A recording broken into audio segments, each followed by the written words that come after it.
Hi, welcome to the TimeformUS Forecast. And today, David and I are going to be joined by a guest, Mike Maloney, who is kind of a Keeneland expert. He'll probably downplay that a little bit, but last I heard, Mike has his own office there at Keeneland.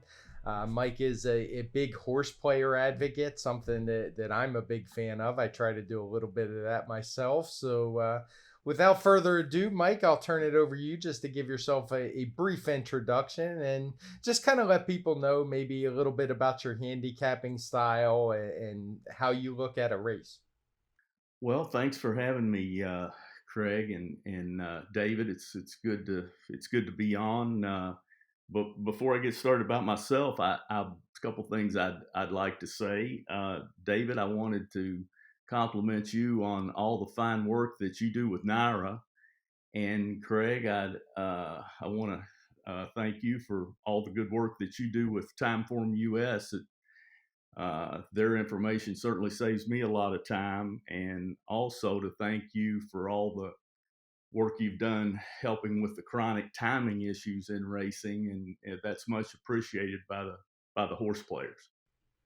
Well, I appreciate that. I know that things are actually getting better. So behind the scenes, sometimes it's hard to see, but I know we have some people in place now that do really seem to care and are doing some things to help. So change is slow in this game, but it is coming on that front. So I do feel like something's been accomplished there at least. Yeah, and thanks, Mike. Those are really kind words. And whenever I talk to people about handicappers they learned from, their favorite handicappers, your name consistently comes up. So that means a lot coming from you, and really looking forward to getting a chance to talk to you on this podcast today. Well, thanks, guys. And as far as a little quick thing about myself, I had a office at Keeneland for nearly 20 years. No longer have that relationship with Keeneland. I'm working out of my home office now, so that's a little different. Takes some getting used to. I have the solitude that I like. Most people would be bored to death sitting for 12 hours in a room with four TVs on the wall and a couple of laptops in front of them trying to bet horses, but that's heaven for me. So I do miss a lot of the interaction with the trackies. As you guys are well aware, that's one of the most fun things about racing is just the people you meet. A lot of unique people that are involved in racing and that like to play the races. So I do miss the out on some of that interaction, but still get out to the track once in a while and catch up with some of the people. But my style of handicapping is I don't think it's able to be put under one heading, and that's purposeful because I try to listen to anyone that I respect as a handicapper and try to constantly learn from them. So I'm always incorporating new things in my handicapping and trying to keep an open mind.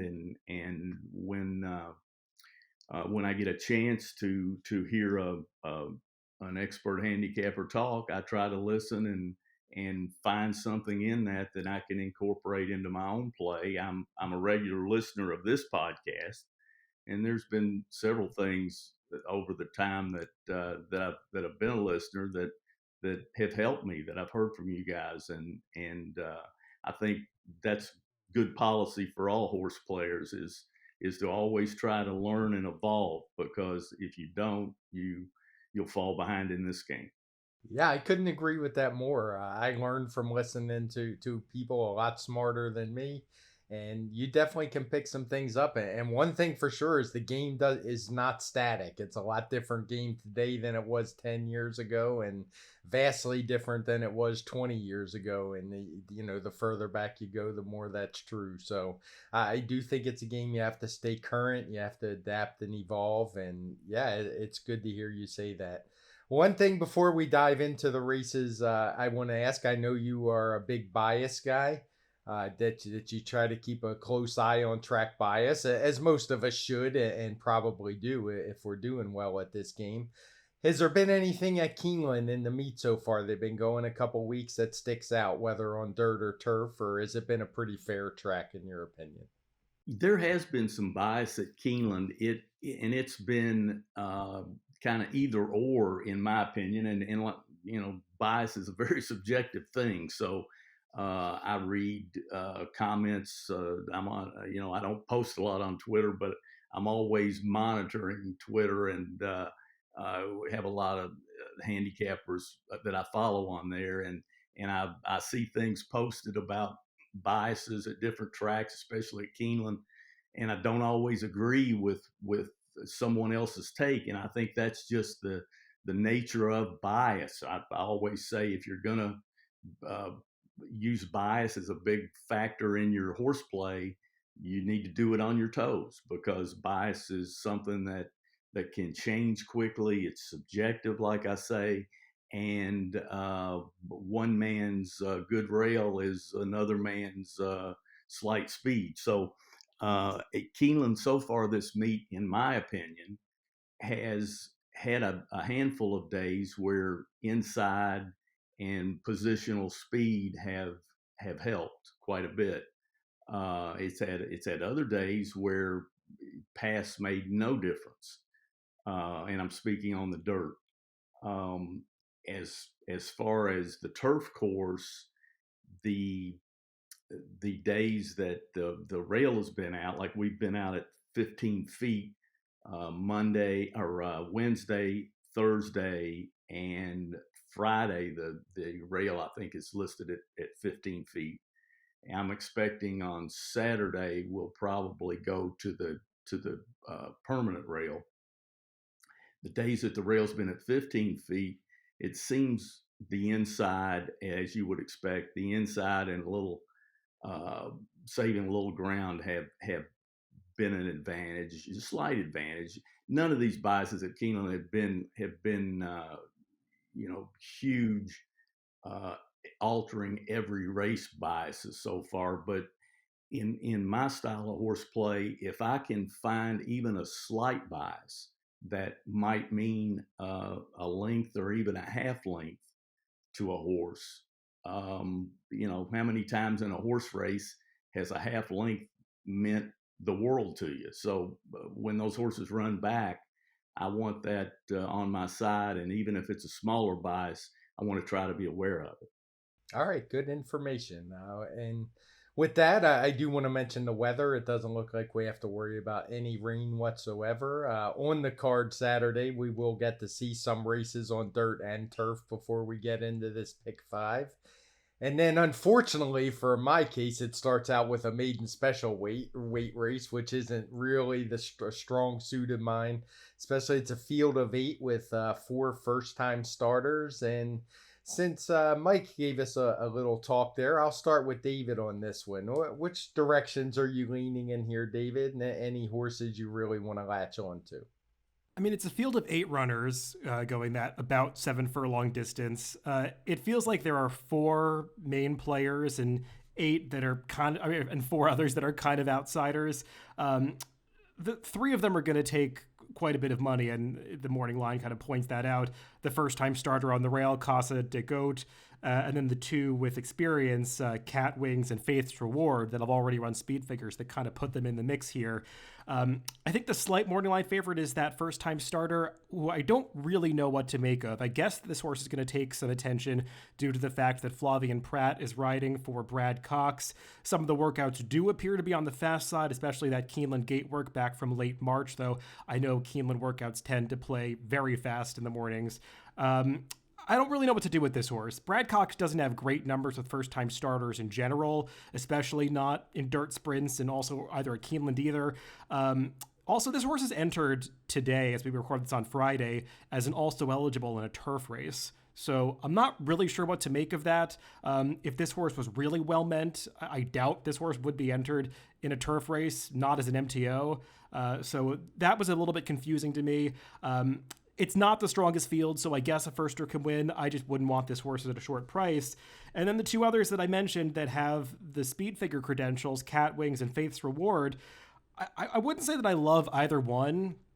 Cat Wings, I guess if you believe the last race at Fairgrounds, she's a major player here. I don't always trust the Tom Amoss horses to bring that form to Kentucky or especially to Keeneland. She's also run two of her best races on sealed tracks, so I wonder how she's going to fare over fast going. I guess the most reliable horse is Faith's Reward. Watching her two route races at Oaklawn Park this winter, she just hasn't really finished off her races, even though she's got a pedigree that says she's supposed to want to go long. Watching her, it feels like she's a bit smaller in stature. Maybe she's a horse that wants to go a little bit shorter, so I like the turn back for Faith's Reward. Of those kind of established runners, she feels like the one that's most reliable to me. And the one other horse that I would want to mention before I throw it over to Mike to kind of get his take on is the number 2 Toffee, who I think is an interesting long shot in this race. Ian Wilkes has okay numbers with second-time starters, not maybe as positive a stat as you would think, given his very poor numbers with first-time starters. But this one does not really have much of a turf pedigree. It's more of a dirt pedigree. I'm not that concerned about the fact that she didn't do much running on the turf first time out at Gulfstream, since that was a race that was kind of dominated towards the front end. I just don't know if she has any ability, but I have trouble finding interesting options in this race, so I mean, she was the only one that I could kind of gravitate towards who I thought would be a price. Yeah, interesting. Mike, what did you see in this race? Well, I'm like you, Craig. These are not my favorite races, but if you're going to play the horizontals at Keeneland, you know it's part of the program. I made 1, 3, and 5. Casa de Goat, Cat Wings, and Face Reward A's in the race. Don't have a lot of separation there. I'm going to use them all equally. Brad Cox, you agree with what David, his analysis on the horse, but Brad is too dangerous to leave out unless you really have a strong feeling about one of the horses that have raced already. And I don't. Cat Wings or Face Reward don't totally fire me up, but they look like the other contenders. Face Reward projects to be on probably a clear lead here. She's both of her races had fast paces, and she's been right up on those paces. So I'm expecting her to clear off. Probably the one breaks slowly.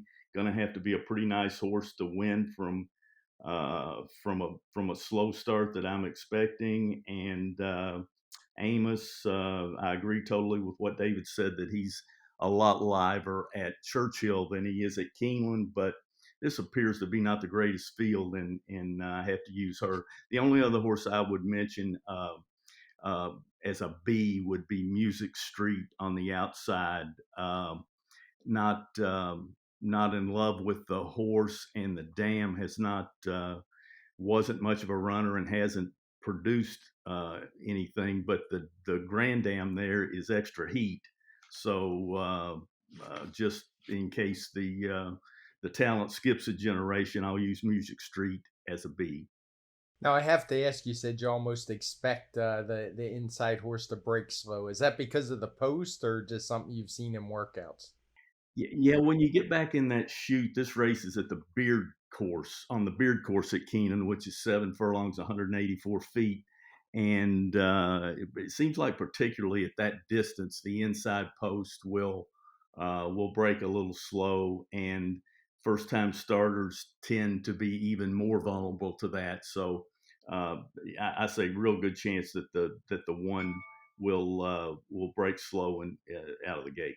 Yeah, that was my main concern with Casa de Goat as well. It's one of the old racetrack myths about first-time starters in the inside, but I do think there's some credence to this one, and particularly when it's in a chute, as you say. So I don't have a whole lot to add to this race. We kind of all the same horses. I don't want to get knocked out in this leg because I'm going to be pretty narrow in most of the other legs that we're going to talk about. And you guys basically hit all the same 5 horses I was going to mention. The other 3 I kind of tossed, but I don't have any particular leanings one way or the other. So it's just a race where I'm going to spread. The good thing for me is we are going to get to see the board. Undoubtedly, the Cox horse is going to take money, the inside horse. But the 3 outside horses, they're coming all 3 from little bit, I'd say, lesser known trainers, not big name guys, but there is some pedigree there. So if any of them are going to be live on the board, I'm going to want to see that. But kind of a spread race for me. We will move on to the 7th race, which is an allowance for fillies and mares 4 and up, non-winners of 1. Going that mile on the 16th. And it's an interesting race for me because it's a pretty big field. We have a field of 11 with an entry. There's also an MTO, but I don't think that one's going to come into play. But what's interesting about it for a field this big is on our TimeformUS pace projector, it has the old no pace flag. So there is basically no speed in this race whatsoever. And I'll start with you, Mike. I know you're a big pace guy. You're one of the few guys who might actually play pace more than I do. So I'll start with you here. Well, I haven't had a chance. I use the Timeform pace projector all the time, but I haven't had a chance to look at it for this race. But I saw the same thing. I was thinking slow pace in here. My top pick would be Gam's Mission. Looks like a nice improving horse for Cherie DeVoe, who I think is an excellent trainer and probably going to turn out to be a really top-notch trainer. One stat that I came up, I'm constantly on Formulator. I pretty much live on there during my handicapping time, so I'm always trying to come up with little stats that might lead me one way or another. This stat didn't lead me anywhere, but I thought it was worth mentioning just to go through the process. Cherie DeVoe's second start after 60 to 100 days layoff, turf only, she's 1 for 27. So at a quick glance, it might be a negative stat that would, tend to make you want to fade the horse. But then when I looked at the in the money percentage, it was 48%, which is above the trainer's overall in the money percentage. So that made me negate the 1 for 27 to some degree. So a lot of talk there to basically say nothing that helps in this race, but just an idea of how I think double checks on stats, especially smaller samples, are a good idea, not to get carried away with a stat that can lead you in the wrong direction. Gam's Mission being the top pick, I also thought you needed to use the entry in here. I Hear You and Keeper of Time. Both those horses seem to fit the race. Brendan Walsh is having an excellent meet at Keeneland, and he's a fine young trainer. So I have to use those. And then I'm going to throw in as an A, Sweet Enough for Roger Attfield. Don't really know much about the horse, but Attfield has started off this meet very well. Won the big stake on the turf, and I'm throwing in Irad and Pratt whenever possible. I just think they're the dominant riders at the Keeneland meet, and don't want to get beat by those guys unless I just dislike the horse. Going to follow up with 3 Bs also, since there's nothing that I'm totally in love with in this race. I'm going to use 4, 8, and 9 as Bs, and that would be Whimsical Muse, Market Rumor, and Saranya. That's a pretty big spread, 6 horses in that race, but top pick and the pressing that I will do will be with number 5, Gam's Mission. All right. Well, yeah, I can see. I like your stat work there, especially you're talking about the small sample size. That's very true, and I like how you double check that with the in the money percentage, because sometimes we get hung up on wins she's obviously had a lot of horses run well, just maybe it's bad luck. I mean, I don't know if people would want to go watch 27 replays to see what happened, but it is good to double check because we do deal with lots of small sample sizes. David, what did you see in here? I found this to be one of the most difficult races of the sequence for a couple of reasons. A lot of these horses, it seems like maybe this race is not their main goal. Some of these horses you would imagine have stakes down the line. Gam's Mission, the likely favorite, being one of them. Not that this race is anything to sneeze at. It's got a big purse and it's at Keeneland. But Gam's Mission feels like the kind of horse that might be graded stakes quality later in the year if she continues developing off her 3-year-old form. We'll see how that turns out, but just the lack of pace in this race, it really makes you wonder about the kind of trips a lot of these horses are going to pull. I'll just kind of briefly rehash some of the horses that Mike mentioned and give my take on them. I think Gam's Mission is the horse to beat. Do I love her at a short price? No. I do think she could get bet down a little bit off that 3-1 morning line just because she's kind of got those obvious class lines. She's not a horse that wants to be placed that close to the pace. She doesn't always get out of the gate that well, so we'll see how she's able to attain some early position in this race, but she's not the kind of horse I'd want to lean on, though I would definitely use her in this race.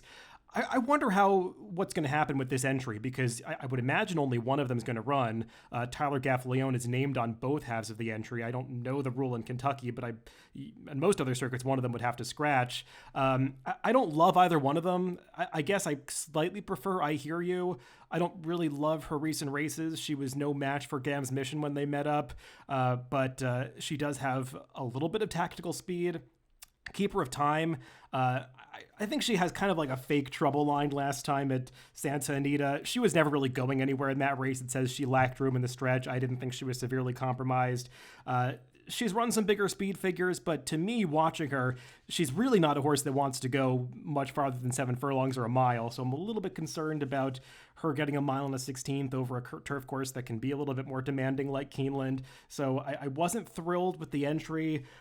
Flippant, another horse that could take money, but she has absolutely no early speed. She does kind of like Gam's Mission have those class lines from last year during her 3-year-old season, but it's hard to see her pulling the right trip in here. So I found myself trying to make a case for some new faces or bigger prices. I do like the horse that Mike mentioned towards the end, Sweet Enough, that European shipper for Roger Radfield.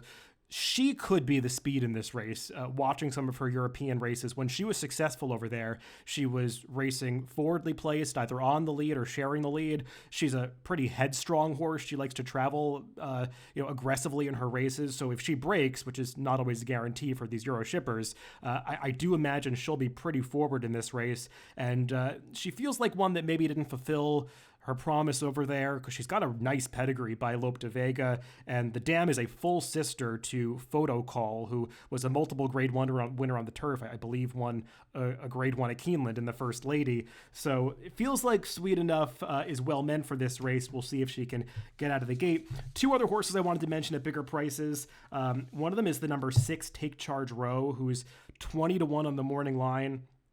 If you can make an excuse for her last race in the Hillsborough, I think she fits well enough in here. And that Hillsborough was a race that, if you look at the TimeformUS pace figures, featured an extremely fast pace. It fell apart towards the end. Even though she was kind of in mid-pack, her pace figure line kind of is reminiscent of a horse who was pressing a really fast pace. And it just kind of feels like over that rain-softened, good turf course at Tampa, it totally sapped her energy and she had nothing left at the end. So her prior races on turf were okay. I don't think she's that far off some of the others in this field from a form standpoint. She's got a little tactical speed with Luis Saez on board. I can make enough of a case for her at a price that I'd want to use her. And also the number 8, Market Rumor, who was a pretty good horse on dirt for much of her career, but they switched her over to turf last summer and she's kind of transitioned seamlessly. She's only won one of those races, but I feel like she's run well in all of her turf starts. Again, she's not a horse with a ton of early speed, but with a clean break, I could see her being somewhat forward in here compared to some others. So she's another one that at a decent price, I would want to have on my tickets as well. Yeah, I think we're going to cover most of the field in this one because I'm with you guys. This is a tough race. And as I said, the last three legs, I'm pretty narrow. So I'm casting a pretty wide net in here. We have a lot of the same horses. I actually do like Take Charge Row, the last one, the second to last one you mentioned at 20-1. Just because of Luis Saez, I think he might get aggressive in a race with no speed. I'm with you on Sweet Enough as well. Apparently my dog Mason likes Sweet Enough too.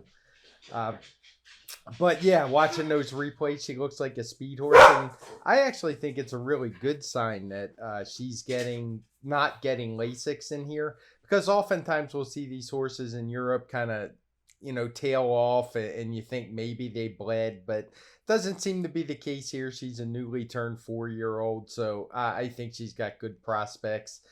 And I'm with you guys on Gam's mission. Speed figure wise, she almost looks like a little bit of a standout, but it just really concerns me her lack of speed. And also in these races with the no pace flag, they often tend to turn into tactical races. And on the turf, that is where I really tend to focus on riders. So there's no way I'm going to get beat if a guy like Irad Ortiz or even Tyler Gaffleone or obviously Flavien Prat wins. So casting a pretty wide net in this one, just going to try to get through it. And, maybe if you get the right horse, you can get a good payoff in here. Let's move on to the eighth race. I guess it's sort of not really a co-feature, but just a grade 3, a little bit below the grade 2 Elkhorn we'll talk about next. It's on the dirt at 1.125 miles, and I think we got some pretty good older males in here. Nothing on the pace projector, just looks like kind of an even pace. And let's start with you, David. What did you see in this spot? Yeah, I would say this is a decent field. Definitely some horses in here that are 4-year-olds with potential to continue moving forward. The horse that's likely to go favored, I suppose, is the number 5 Warrant, who's listed at 2-1 on the morning line. And he's kind of a difficult call for me. I think you're not going to get to see the board before you put in your pick 5 tickets for this race as the middle leg of the sequence, but he's the kind of horse that I would want to know what kind of value I'm getting on him, because if he's even money, that's probably too short. If he's around that 2-1 morning line, I think that's a fair price on him. He's a hard horse for me to build a case against, though I don't think he has to win this race. He was definitely improving last year. I'm not sure that I necessarily expect him to run back to that speed figure that he got in the Santa Anita handicap last time. He got a good trip that day. I know the pace that's published in the racing form looks like it's very fast. Craig, I know that was when you did some work on timing. That half-mile fraction is probably incorrect, much too fast. So I wouldn't give him a lot of credit for being involved in any kind of fast pace that day. He got a good trip in the Santa Anita handicap, but overall, that race is no longer the prestigious event that it once was. I know it came up a fast race. I just, based on his prior form, I think he's unlikely to repeat that kind of number here. It's just, given that this race is run at Keeneland, and looking up some stats for Brad Cox, I really hesitate to take too negative a view of this horse, because I found this stat that kind of blew my mind looking in DRF Formulator. In graded stakes at Keeneland that are dirt routes over the past 5 years, Brad Cox is 12 for 28, a 43% win rate with a $3.60 ROI. So these horses like Warrant, they just tend to win the graded stakes for Brad Cox at this venue. So I don't want to be too against him here. Just to quickly mention some of those other 4-year-olds that could take some money in this race. A couple of them come out of that challenger at Tampa Bay Downs. Scalding is one of those typical Shug McGahee horses that just seems to continue improving with every start. He's got tactical speed, which I think is going to be an asset in this race. I don't see a ton of pace in here. There are a couple of speeds down towards the inside, and Scalding should be able to stalk them. We'll see how that shakes out from a pace standpoint, but I thought he ran well last time. The Challenger is turning out to be a decent enough race. I think we've seen a run back or two from there that has done well among the also-rans. I just wonder if he's going to keep improving. He's taken a step forward with every start. It's hard to continue doing that as they step up in class. I do prefer him to Dynamic One coming out of that race.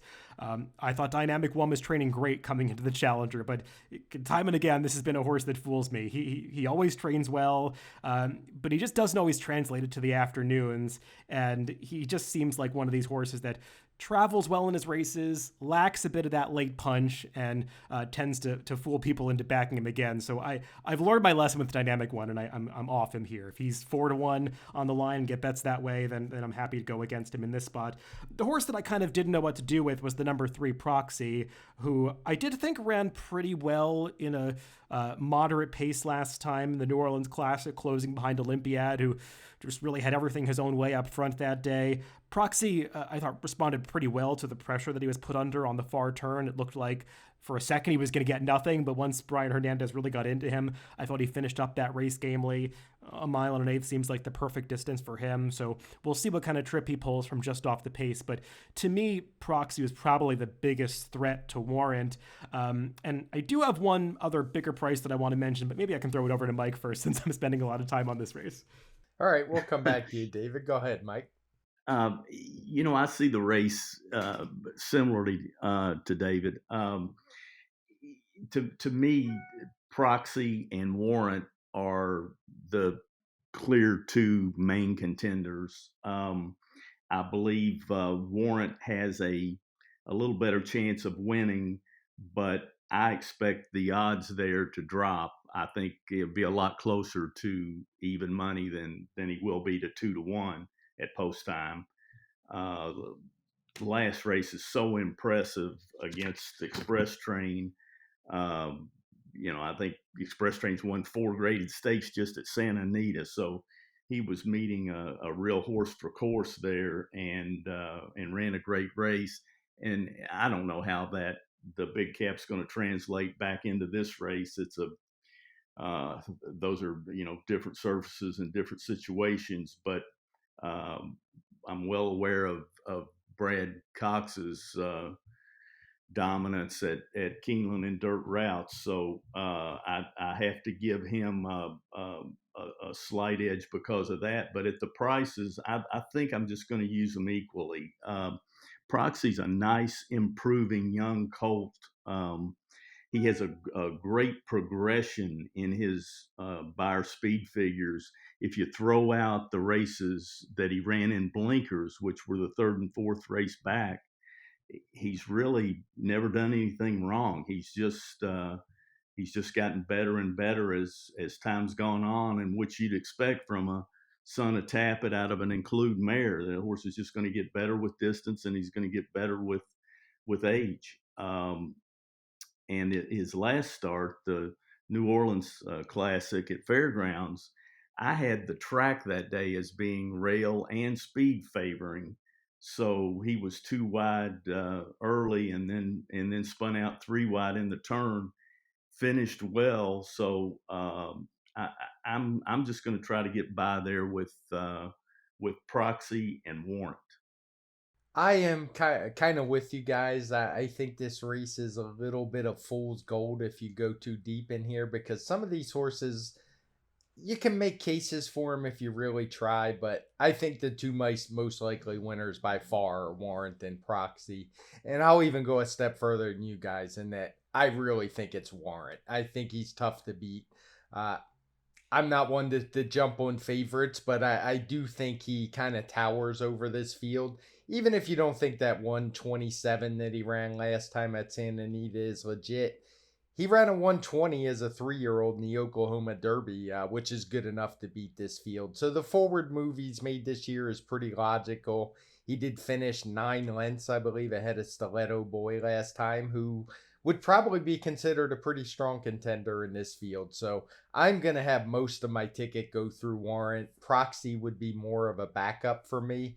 My one big concern with him is I'm not really sure he wants to go much farther, even being by Tappet. I've just never got that impression in his races that he's one that's craving distance, but he is a 4-year-old. He was finishing up nicely last time, so I don't want to leave him out completely, but he would be more like a C for me, Warrant an A, and I'm basically ignoring all the other ones. I just don't think they're good enough. David, you had one more horse you wanted to talk about? Yeah, we're all pretty much on the same page here. I do agree with you guys that Warrant and Proxy are the two most likely winners of this race, probably in reverse order to what I just mentioned them. But the one other horse that I would want to use only as like a B or a C type in a pick five wager is the number 8 Title Ready. And I would be looking for much higher than the 8-1 morning line on him. And I think we'll get it. As Mike kind of alluded to, I would imagine a horse like Warrant gets bet down a little bit. So if Title Ready's in that 12 to 1, 15 to 1 range, he's the kind of horse that I would want to include because I can make excuses for his last few races. Maybe the 7-year-old just can't run anymore. He's probably seen better days, but he didn't get the best trip last time at Oaklawn Park, was just never in a comfortable spot. Probably would have won that race with a run out in the clear. Prior to that, they tried the Pegasus. I'm sure you guys remember that was a race that was just too tough for him. And also there wasn't a whole lot of closing going on in that spot. So he never really had a chance that day. And when you just kind of go back through his races, you could make one excuse after another. And if you look going back 2 and 3 years, he's a horse that tends to run some of his better races at Keeneland. So I always want to be aware of that stuff. And drawn outside, I think he's going to get his preferred trip, trying to close for mid-pack in the clear. We'll see if he's quite good enough. He might not be anymore. He may be sort of the horse you want to use underneath from a vertical standpoint. But I do want to use him as a B or C in this race because I believe he's going to drift quite a bit from that morning line, and I can make a minor case for him. Yeah, I often talk about verticals. I could see him filling out the trifectas because I'm not so high on some of the other horses in here. None of us mentioned Mighty Hard. He's only 9 to 2 on the morning line, but I just have a hard time thinking he's fast enough. Either you guys have anything else on this one, or are we ready to tackle the Elkhorn? I think we're ready to move on. All right, let's do it. So the feature on Saturday is the 1.5 Grade 2 Elkhorn. As Mike alluded to in the intro, I would imagine the rail is going to be down. So at the 0 setting, and something we don't often see is the big bright red fast pace flag on this race. We rarely see that at a 1.5 on turf. But I didn't see it much differently. There does appear to be some real speed in here if the field stays intact. Did you see it that way, Mike? Absolutely. As much pace as I can ever remember seeing in a 1.5 turf race. I'm kind of expecting that, at least one of these speed horses will probably scratch out of here just when the connections look at the shape of the race. But I have no knowledge of that. I'm just a guess. This is a very tough race for me. This is a situation where that I run into fairly often, where the pace is going to be extremely fast. So I want to be against the speed horses, but yet the speed horses look faster than the closers. So what do you do in that situation? And usually I end up with this same quandary, and you end up in a spread. And I tried to work through it. I tried to get the nerve up to eliminate all the speed and just go with the closers, but I just can't get there. So I'm gonna have to use a spread here. 6-horse spread with Bema's Boy, the 1, Sol Valente, the 2, 2 Emmys, the 3, Channel Maker, the 5, Bama Breeze, the 8, and Another Mystery, the 9. I would probably lean, like when I play my vertical wagers inside the race, I'm probably going to key the 1. I'm always looking for a reason to key Mike Maker in these longer turf races. And I just checked on Formulator in 10 furlong or longer races on the turf at Keeneland. He's won 20% of his races over the last 5 years. I thought it might even be a little higher than that, but I know that's something that Maker has excelled at for a long time. And I'm thinking that Bema's Boys projects to get a really good trip. I think Rispoli will fit this horse. I know he hasn't been in the greatest form, Rispoli I'm speaking of, but I think this is really his kind of horse, and looking for him to maybe wake up sometime this spring or summer as a rider and provide some value, and especially in some of these turf races. So I'll make Bema's Boy the top choice, but the race is a spread for me. How about you, David? Yeah, we've got a similar view of this race in the sense that a lot of horses can potentially win with the right trip. I'm kind of with Mike that I want to downgrade the speed horses a little bit, especially the two that appear to have the best credentials for this race, the number 3 Two Emmys and the number 5 Channel Maker. They might be the two best horses in here. It's just hard to view either one getting an ideal setup, especially if the number 4 Phantom Currency does stay in this race. Phantom Currency is the horse that I would want to be most against. I just don't really respect that turf marathon form from Gulfstream from over a year ago when he won that Mac Diarmida. He is a horse that's gone longer in the past. He's gone 1.5 miles once at Keeneland, but that form doesn't really put him in the conversation here. It's possible he's just improved lately, but getting those uncontested leads at Gulfstream makes you very dangerous. He's going to have to run a lot faster over a much more demanding course at Keeneland to do that. So I'm against Phantom Currency in here completely. He's not on my tickets. But as for the two other speeds that are drawn right alongside him, I thought Two Emmys got a perfect trip last time in the Muniz. Unlikely to get the same uncontested lead in here. He can handle 1.5 miles. I don't think Two Emmys is necessarily best at 1.5 miles, though. So I think he could be an underlay in this spot. And Channel Maker, I just have no idea what to do with. Channel Maker is the best horse in this race. He's completely unreliable. He can still pop a big performance every once in a while now that he's 7 or 8 years old, but you really never know when you're going to get it. He actually ran his best race of last year in the Breeders' Cup. He notably was the top American finisher in that race as the Europeans just dominated. I think the top 7 across the wire, 6 of them were Euros, and Channel Maker was the only one who wasn't. So he ran really well in the Breeders' Cup and also ran great in the Breeders' Cup over a year ago at Keeneland.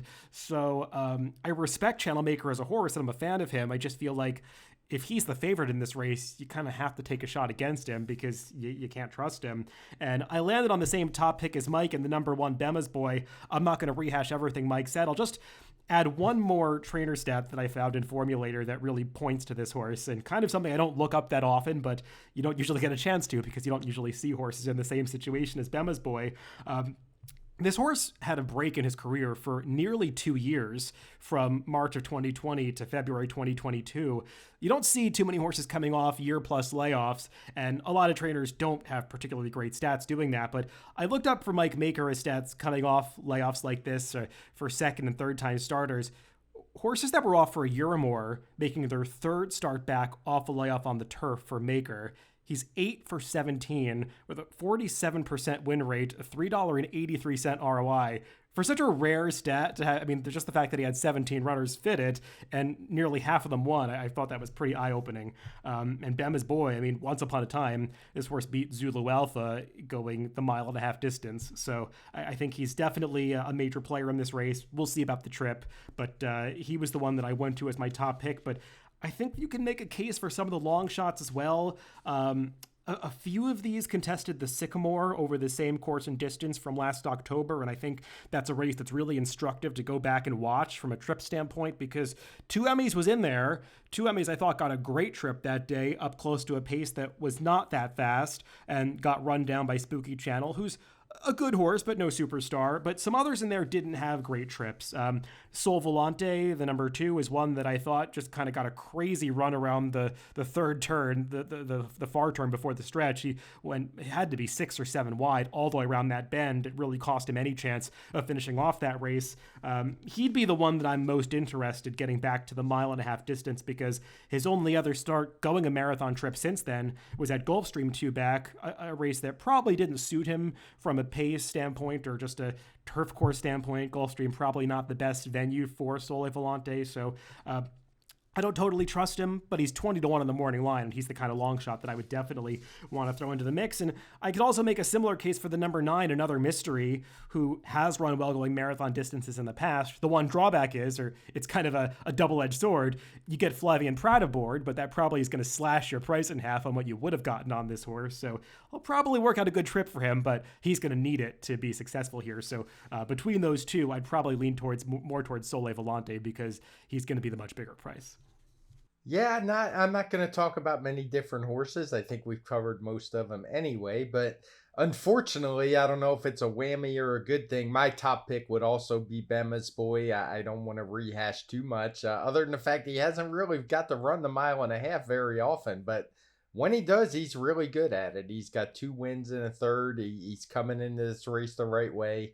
Seems like he's going to get a perfect setup, and it's Mike Maker, so maybe we'll get the 5-1, but I'm sure a lot of other people are going to see that. But I think he's personally the horse to beat, despite being, I think, about the fourth choice, third or fourth choice on the morning line. Fourth as I look at it.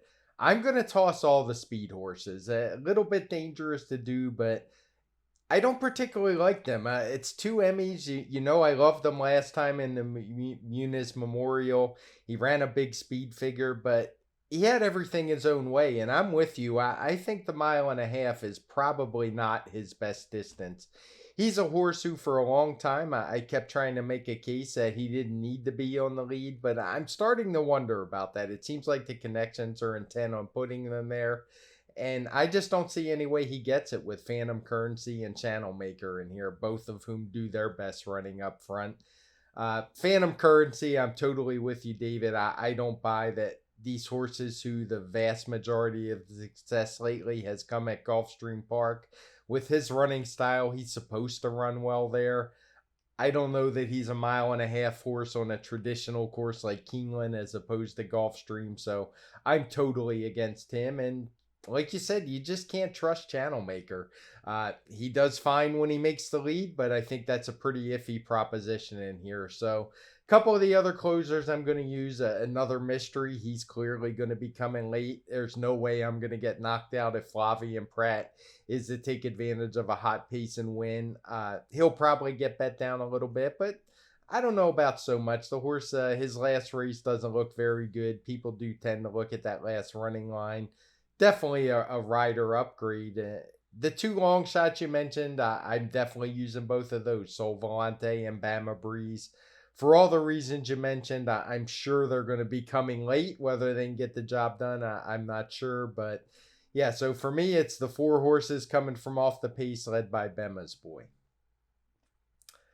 One more to go. The 10th, an allowance race for 3-year-olds with a big $110,000 purse. It's a field of 11 with an entry. No flag on the pace projector. So it's a good, strong field. We'll start with you, David. Where did you go in here? I know there's an interesting horse in Uniki, who we've talked about many times for a horse who's only ran once because of the strength of the field. I guess start with him and then work your way from there. Yeah, when I first opened up the PPs for this race, I was kind of thinking, oh, I can go thin here because this Uniki's in the race and he's going to be super tough. But as I did a little more digging, I think that he might not have this field over a barrel in the way that I initially thought. He's definitely coming out of some strong races at Gulfstream. Uniki, his debut came up like a very fast effort. Horses have done well out of that race, and especially his last start when he came back and broke his maiden going the 6 furlong distance over a sloppy track.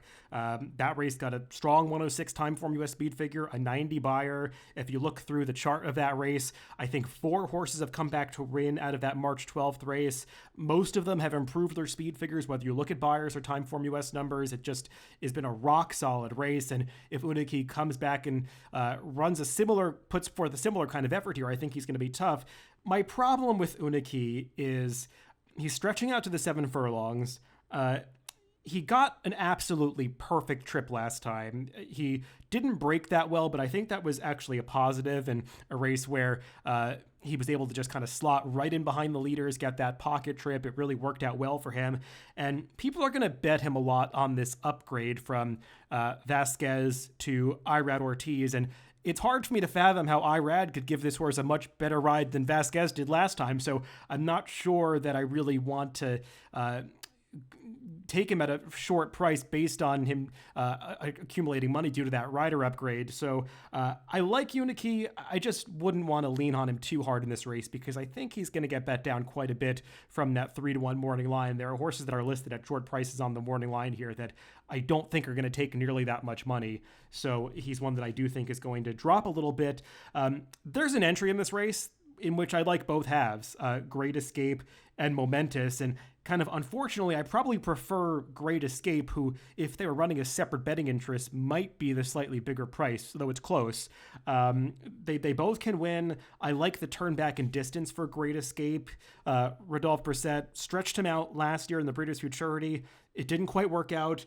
They stuck with the two-turn races since he's come back as a 3-year-old, and I think he's proven he just can't really finish off those two-turn routes. So now he's turning back to 7 furlongs, the distance at which he broke his maiden, in pretty fast time, I should say, as a 2-year-old. So I think Great Escape is very dangerous in this spot, and I would kind of view him on a similar plane to Uniki. I'd want to use both of them. Momentous, the Todd Pletcher runner, the 1A, I guess he adds some strength to the entry. He won a pretty strong maiden race at Fairgrounds. We'll see if he can come back and duplicate it. He's worked okay since then. I watched one of his recent workouts on XBTV, and he was just kind of dusted in the morning by Dynamic One, but Dynamic One is a good horse and an excellent workhorse, so I'm not going to hold that against Momentous too much. Two other horses that I want to mention quickly before handing it over to Mike are a couple of closers in this field if the pace does heat up. One of them is the number 2, Condemn, coming in for Thomas Drury, who raced at the Fairgrounds last time. This horse didn't show much as a 2-year-old, but if you go back and watch that last race at Fairgrounds, it wasn't off the turf event, maybe not the strongest field, but this horse absolutely flew home down the center of the track, was on his left lead the entire way. That was not a race that fell apart by any means, didn't even feature that fast a pace. He just ran right over the top of the field. Based on that performance, he's a major player in here. I just don't know if you can trust him to run it back second off the layoff, but as a newly turned 3-year-old, maybe he just has taken a big step forward. I don't want to dismiss that possibility. And the other horse that I want to mention from off the pace is the number 10, Legendary Lore, who's probably going to be the biggest price of all the horses that I'm diving into here. Another one that I think is going to appreciate a slight turn back in distance. He's by Practical Joke. There's some sprint miler pedigree on the dam side. They stretched him out in basically his 3rd start and have tried going 2 turns since his 4th race. He hasn't been finishing off his races like one that I think wants to go that far. He is another that broke his maiden going the 7 furlong distance on dirt last year. Not in quite as fast time as Great Escape, the horse I was mentioning that's the other turn back I like, but I just feel like this horse is going to maybe get overlooked coming in with that turfway form. It's returning as a new gelding, taking blinkers off, a rider that does well at this meet. So I think Legendary Lore is an interesting price horse to throw into the mix in the finale. Mike, any differing opinions? Where'd you land here? I think this is an excellent race, by the way. I'm really looking forward to this race because I think there's some exciting young prospects in this race. I used 3 numbers on the top line, 1, 3, and 9. The entry of Great Escape and Momentous. Like David, I kind of lean to Great Escape. I noticed that he's raced with Lasix one time, and that was 2 back at Oaklawn, and he'll get Lasix again on Saturday. That was that was one of his best races. So that's something that gives me a little more confidence. Although the one hole in that chute at Keeneland can be difficult to maneuver, especially for kind of a tactical speed horse like Great Escape. Uniki, for all the reasons that you guys mentioned, I listened to the Pacecast earlier in the week and heard you promoting the key race there, and I certainly agree with everything that was said about him. He's a definite contender, horse that must be used. I thought the 9, B Sud, was interesting also, though. 3-year-old colt by Jimmy Creed for Dallas Stewart. The track was a little speed favoring, according to my notes, last time at Oaklawn. And this horse wasn't far off the pace, but still showed a nice finish. I pulled up a stat on Dallas Stewart, really small sample, but second off a 60 to 180 day layoff at Keeneland Dirt. He's 3 for 7 over the last 5 years. So good positive stat there. I think Pratt will, although Cabrera that rode B Sud last time was in career form. Unfortunately, got hit with an injury out there, but I think Pratt will suit this horse perfectly. I think outside post at the 7 furlong distance with a little tactical speed, I expect B Sud to get in a great spot early and to have enough finish to factor into this race. So he'll be the horse I'll be keying my vertical wagers around for sure. And I'll use him and my 3 horses as A's, the 1, 3, and 9. I'm going to back up with a couple of others, the 10, that legendary lure that David mentioned, and then a kind of a goofy throw in for me is the 4 horse, Tough to Tame. Christopher Davis is a good young trainer that I think is going to be around for a long time. And Tough to Tame has an angle that I like with lightly raced horses. He has an improved workout. April 2nd at Keeneland, he worked a bullet out of 72 horses that worked at half a mile that morning at Keeneland. And it's 47-2, so at the time it doesn't knock your socks off. But he's a horse that has a lot of finish. And if the pace were to get hot in here, Mitchell Merle, I think, is a rider that is very pace and bias conscious. So, if you did have a situation where maybe the inside was good on Saturday, he's the kind of rider that could take advantage of that. And while an unlikely winner, I still think he's worth throwing in at a big price. And he's another horse that, in the vertical bets, I think he's an excellent horse to include 3rd or 4th in the superfecta. I have to ask, you mentioned a big price. I was pretty baffled by his 4-1 morning line. And then I looked and there's like 2 other horses with a 4-1. There's a 7-2, there's a 3-1. So I don't think this was the best morning line for the public. It seems a little shaky to me. And I personally don't see any way that horse is going to be 4-1 with the form and the figures he's run. But I guess we'll see, but I tend to side with you, Mike. I do think he's going to be much more of a price than what that morning line shows. As far as the race itself, I kind of agree on different points with both of you guys. I'll start by saying when I saw the entries and the first thing I looked at on the preview page, I was like, oh, okay, there's Unicky because we kept talking about him. And I just assumed that he would probably be my pick in here, but as I went through, it was a strong race, but this is a strong race as well. There's some really good horses in here, and I sided with Mike's horse. I was surprised you didn't mention him, David, so we'll get back to him, and the 9 horse B Sud. And it just kind of came to me when I looked at his past performances. It looks like he's going to repeat a pattern to me, only faster, because now he's an older 3-year-old. He debuted, ran a nice 98 speed figure while beating 3 lengths. He kind of backed up through the lane, then came back with a strong win. So when I see that a horse come back from a layoff again, similar to that debut, beaten again 3rd, about 4 lengths, I'm expecting some improvement from him. And it wouldn't take a lot of improvement to be as fast as some others.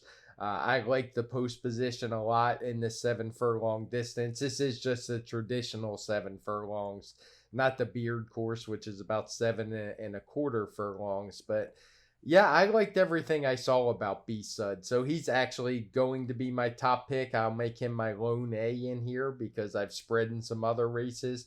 But I do want to use the other horses you mentioned. There's no way I'm going to get knocked out if Unicky wins. There's too much to like about him. I do think he'll probably be overbet a little bit in here. And the entry, particularly Great Escape, they look strong to me as well. So I think it's a really strong allowance race. We're probably going to see some runners come out of here and move into stakes competition, the ones that run well. And I suspect they'll be competitive in those races because this is a good, strong allowance, as we said. But I'm going to side with B Sud. Before we do a recap, any particular reason you left him out, David, or just don't think he fits here? Yeah, I was somewhat against B Sud of the short prices in here. More based on replays, watching his races. I know the speed figures have come back competitive with this field. I haven't loved what I saw. To me, watching that 7 furlong maiden victory, it looked like he got a little leg weary in the late stages. He's not the biggest horse. He's kind of small and compact, and to me looks like just a pure sprinter. So the stretch out to the 7 again, I didn't love, even though he did run that fast buyer speed figure and time form number going that distance. But that maiden win from Halloween at Churchill, it hasn't come back as the strongest race overall. I know the runner-up came back to win, but did so with a slower speed figure. And last time out at Oaklawn, it was just a return. He can move forward. The winner, Cogburn, I think is a really nice horse, but B-Side never really looked like he was a factor in that race. I don't know. With Flavien Prat aboard, I think he's going to take a lot of money in here, and I just preferred others. I thought there were more interesting horses with less exposed form than him. He can win. From a value standpoint, in a race where I thought some others were going to be bigger prices, I wanted to veer more in that direction. All right, well, that about wraps it up for the races. Let's just do a real quick recap, Mike, if you want to hit on a couple of the horses that you're going to be keying on in this sequence, or maybe the horses you're hoping you can get a price on. I don't want us to go through every single race again. People can rewind if they want to do that. Yeah, I don't have a firm single. I guess the horse that I would probably press the most in the sequence would be Warrant, but it looks to me like it has to be he or Proxy in that race.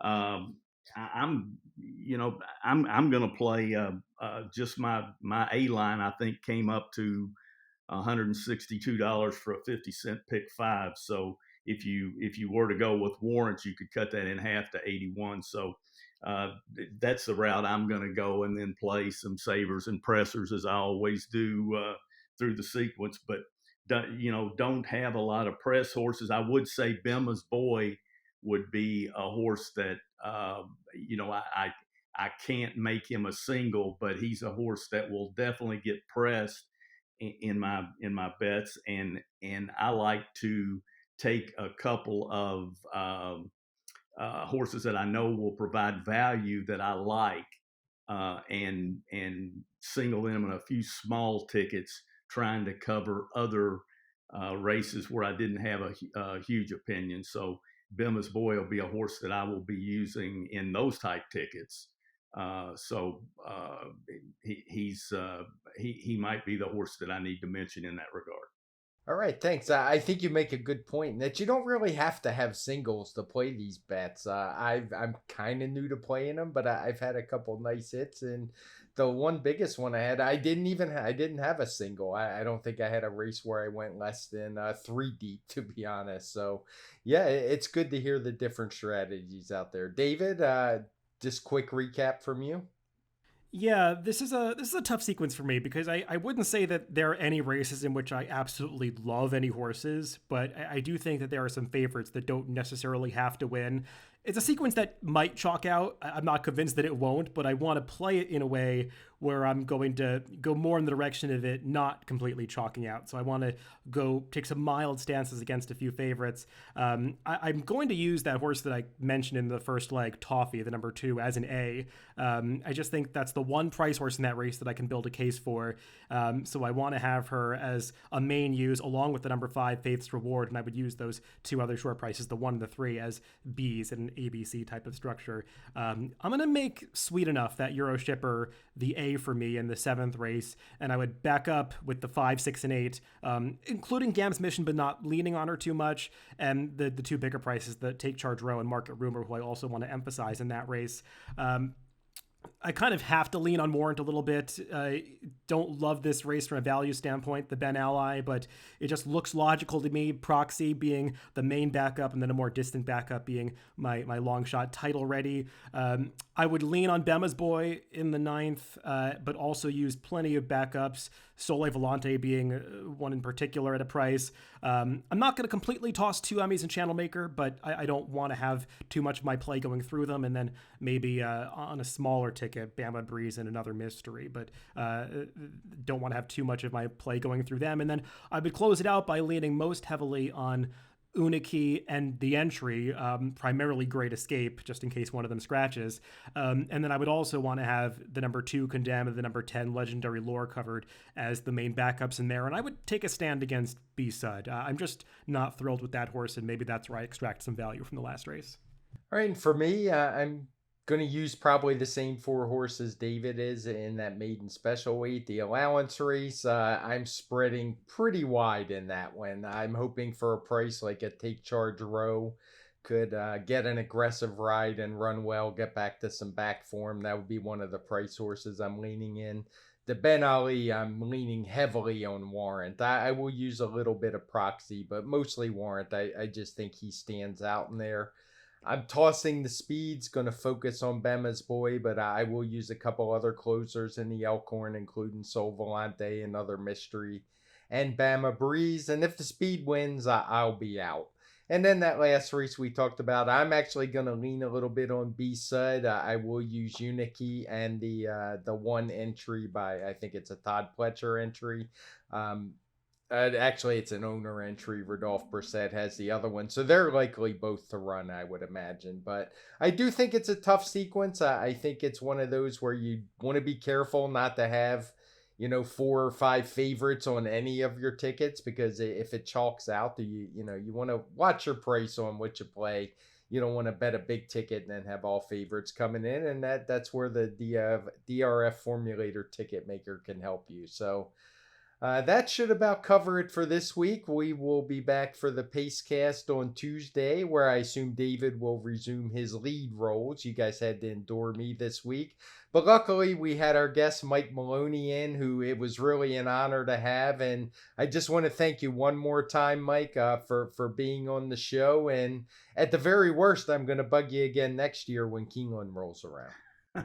Okay, that sounds good. And I really enjoyed handicapping the races with you guys. Yeah, Mike, really enjoyed having your perspective. Thanks for coming on. Okay, thanks, David. We will be back, as I said, on the Pacecast next week, and wish everybody a good weekend and cash some tickets out there.